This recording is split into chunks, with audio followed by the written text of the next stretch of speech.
Eu não estava satisfeita. Eu não sabia se eu amava ou não mais o meu marido.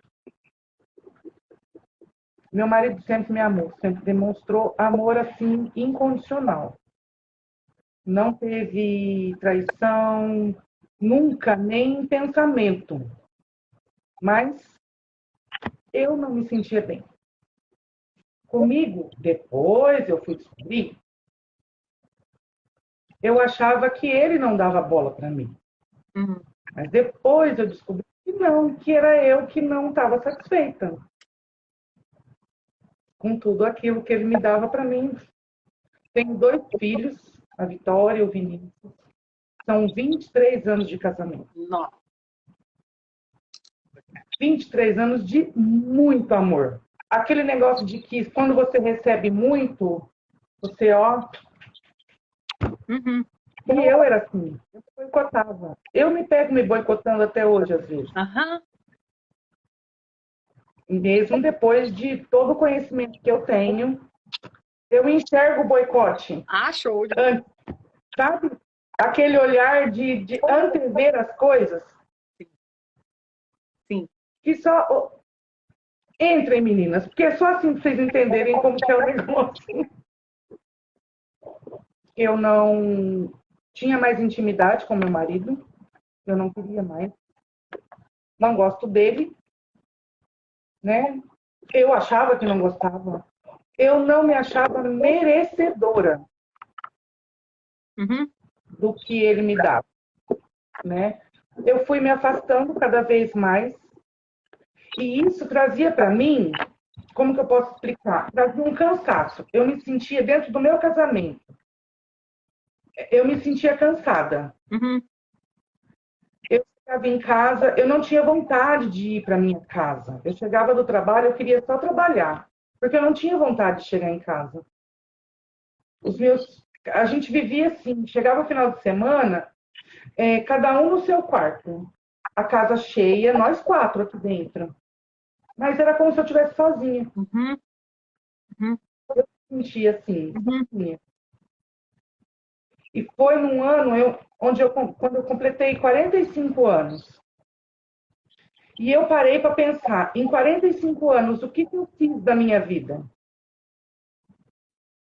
Eu me casei. Por que eu me casei? Porque eu amava o meu marido? Mas já acabou? Será que eu amava mesmo? Será que eu amava quando eu casei? Só que eu estava fazendo a pergunta errada.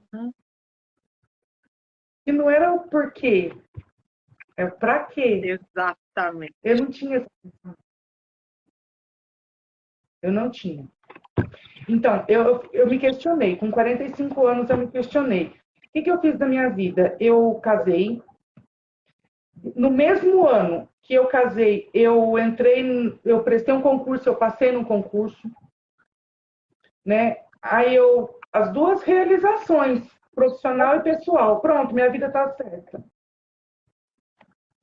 2 anos depois, eu tive a minha primeira filha. 3 anos quase, eu tive a Vitória. Foi planejada. Eles foram tão planejadas que a Vitória nasceu no mês do meu aniversário e o Vinícius nasce no mês do aniversário do Dinei. Olha só. Era tudo, porque eu era muito certa, eu queria ser muito certinha. Uhum. Eu, eu não admitia ser menos. Uhum. Eu. E não achava que tudo que eu fazia não era suficiente.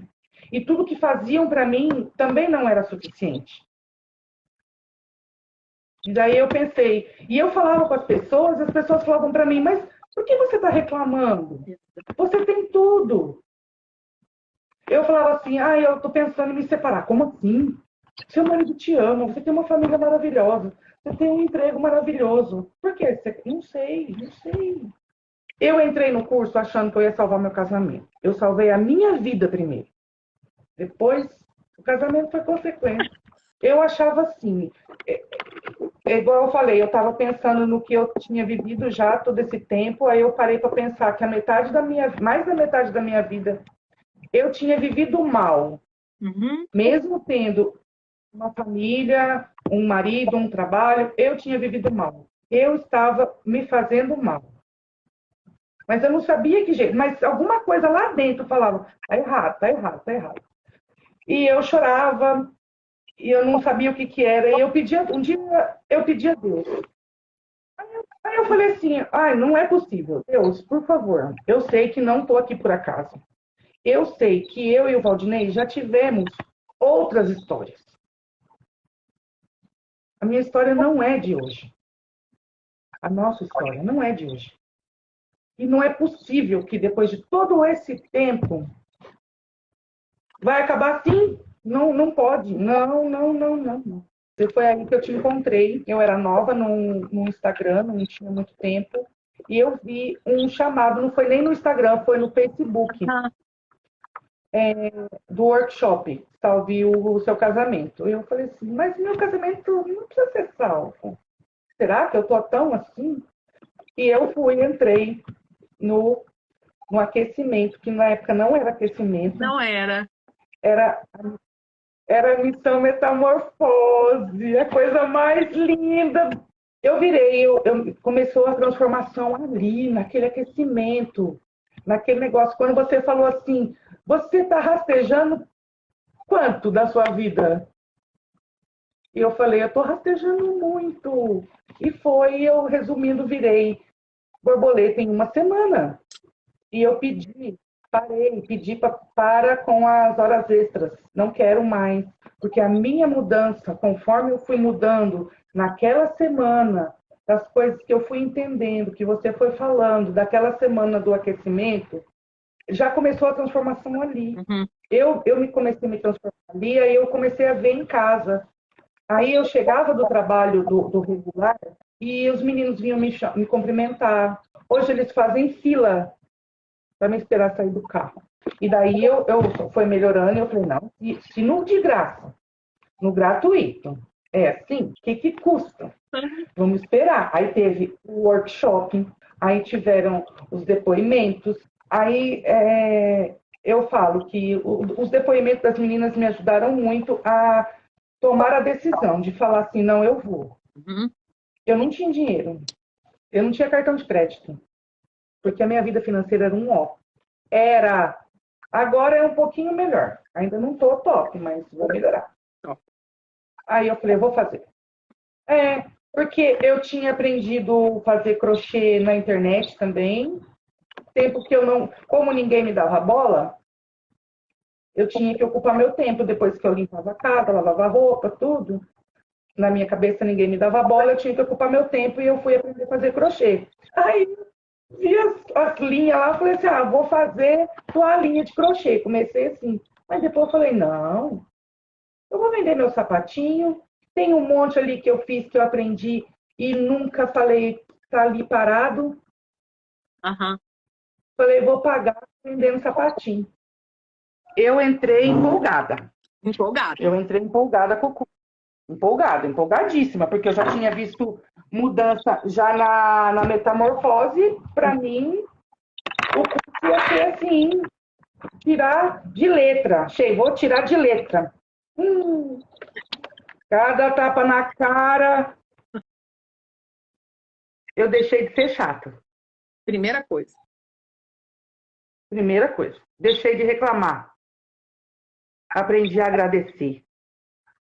Eu aprendi a olhar o pouco que ele fazia, que eu achava que não era nada. Sabe a toalha que ele põe no varal? Aham. E isso era obrigação. Aham. Não. É essas coisas. Aham. Primeiro a gente tem que. Aí essa mudança em mim, eu parei de reclamar que ele estava chegando tarde. Primeiro assim, porque depois eu aprendi. Esse também é um tipo de posicionamento. É você parar, que você vivia falando, tem que se posicionar. E eu ia lá e brigava. Eu tenho que me posicionar. Mas daí eu falava, mas não está dando certo. Não esquece que não pode ficar testando. É. Então, vou fazer. Se eu estou reclamando, se eu estou falando, não está dando certo, então agora eu vou parar de falar. Também não dava certo. Porque acho que ele achava. Um dia, ele falou assim para mim, mas eu achava que eu estava indo tão bem. Eu falei, pois não estava. Aí eu fui vendo a medida. E o negócio dele, eu reclamava muito. Uhum. Eu queria que era tudo, eu queria tudo muito perfeito. E não existe perfeição em nada. Parei. Eu vou viver cada momento como se fosse o último. Uhum. Primeira coisa que eu fiz. Eu vou parar para sofrer na hora. Eu sofria muito por antecipação. Uhum. Hoje eu sei o porquê de todas essas coisas. Então, hoje fica mais fácil para eu explicar. Hoje eu explico para as pessoas de uma forma que as pessoas acabam me entendendo, Sim, perfeito. né? Mas era isso, eu mudei, a reclamar foi a primeira coisa. Uhum. Depois a reconhecer que as coisas que ele fazia, que antes eu achava que era obrigação e não era. Uhum. Então, eu falava, ele mandava muito mensagem de eu te amo para mim, ele sempre mandou no WhatsApp essas coisas logo cedo. Bom dia, meu amor. E teve uma hora que ele começou a cansar, porque ele via que eu só falava assim, bom dia, eu também te amo. Uhum. Acabou, não falava mais nada. Mas eu descobri que a linguagem dele é essa, ele gosta de ouvir. Fato. Não só eu também. Então hoje eu falo para ele às 6 horas da tarde, eu já falei que eu te amo hoje. Ah, para ele é. Eu aprendi a ler, meu marido. Se eu não tivesse tentado e feito o investimento que eu fiz na minha vida, não. Ah, eu nem sei o que seria. Eu não existiria mais a minha família. Uhum. Isso eu tenho certeza. Uhum. Não, eu já teria desistido. Porque eu estava com aquele negócio de que eu dou conta de tudo, eu faço tudo, eu não preciso de ninguém. A minha cura foi nesse ponto. Eu curei aquela criança minha interna. Eu fui buscar lá. Eu tive que aprender. Eu chorava de ter que pensar no meu pai, que me deu meu nome, não ser meu pai. Você falava, ele não é seu pai, ele é seu padrasto. Aquilo acabava comigo. Eu chorava muito. Mas foi isso que me libertou, porque daí eu pus o meu pai no lugar dele. É. O meu primeiro amor voltou para mim. E daí eu pude amar todo mundo. Quem que E eu foi, vi que todo mundo me foi amava. o primeiro homem que você amou? Como toda menina. Olha, o meu pai biológico, e eu nem sabia. É o papai biológico. Então eu só tenho a agradecer para quem achava que tinha que salvar o casamento, que eu achava que era o meu casamento que precisava ser salvo. Não era. Eu precisava ser salva. E eu fui. A minha vida mudou. Em 2 anos eu tive promoções no trabalho. Eu estou num nível que eu sempre sonhei e que eu nunca me deixei conquistar. Eu sempre achava que eu não merecia. Hoje eu falei, não, eu posso, eu mereço, eu quero, eu aceito. É aquele negócio de uma vez eu falei para você que eu te agradeci e você falou, não tem por que me agradecer. Eu falei, aceite o agradecimento, aceite a sua parte, Aham. porque eu aprendi isso com você. Aceita. Aham. Se estão te dando é porque você merece. Então, vai. Então hoje eu estou com a minha vida bem melhor. Meus filhos se sentem livres. A carinha deles mudou muito.